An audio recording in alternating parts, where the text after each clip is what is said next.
Headline edition, July 8, 1947. The Army Air Forces has announced that a flying disc has been found and is now in the possession of the Army. Army officers say the missile found...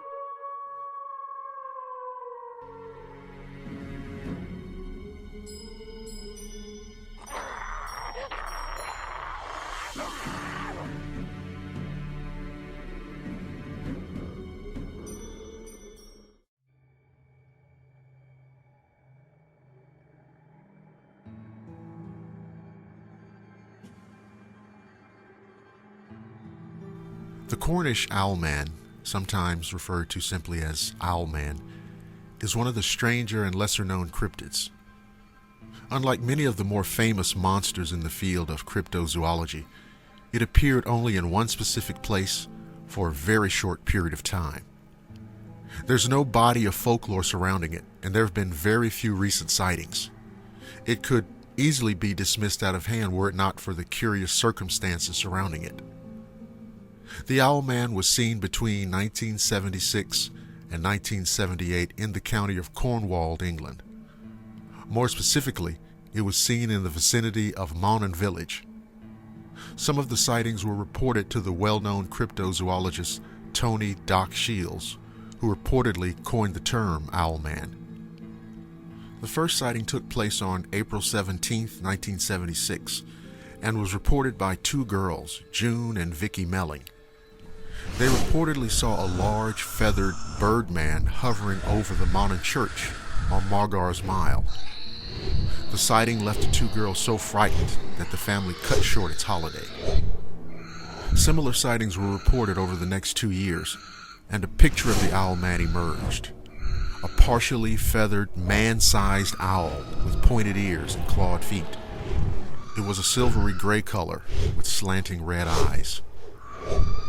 There were several sightings of the Owlman during that 2-year stretch, all in the vicinity of Monaghan Church, after which it seems to have disappeared. There have been 1 or 2 reports since, but not many. What makes the Cornish Owlman story so interesting is that it didn't take place in isolation. The sightings happened at a time when many weird things were going on in the area. During the spring of 1976, the weather in Cornwall went through extreme shifts between unusual heat waves and cold snaps. Animals behaved strangely. There were reports of packs of dogs, cats, and birds terrorizing people. In addition, there was an upsurge in UFO reports. Add to all of this the fact that Monaghan Church is reportedly situated on a ley line, and the whole thing becomes worthy of investigation. Something weird was happening in the area at the time. The unusual goings-on in Cornwall at the time can be connected to the Owlman story in many possible ways. To a skeptic, of course, it suggests a possible wave of mass hysteria. You know how this story goes. After the first sighting was reported, the prevailing atmosphere of weirdness could have induced others to believe that they saw something similar.